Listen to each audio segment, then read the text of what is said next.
hindi tanan nga kultura kag mga practices sa pre-colonial Visayas are good.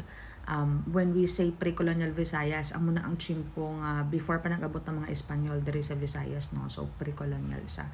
So anong mga hindi nila good nga practice? Abortion. Abortion is a normal part of their family planning. So yun, it's practiced ko na by women if they don't want to have kids for many reasons. So yun, abortion is one of the reasons nga one of the practices nila dito.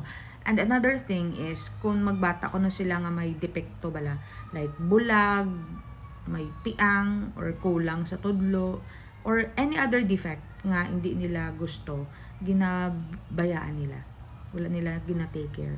So different kinds of pagbaya, basta ginabayaan lang nila sa mga sa kalasangan or sa katubigan or whatever until the wildlife takes over the child or something. Basta, so amo na gani kuno pag-abot sang mga Espanyol na sila nga na-notice nila nga wala kunong mga Visayans nga may mga defects bala, like mga bulag, may mga muna gali kay ginapangbayaan nila, ginapang-abandon nila sa kundi-indiin. So one practice of our ancestors, that's not good, that's not bad, that's not good, it's bad. But again, no cultures are perfect naman, so just want to share those things.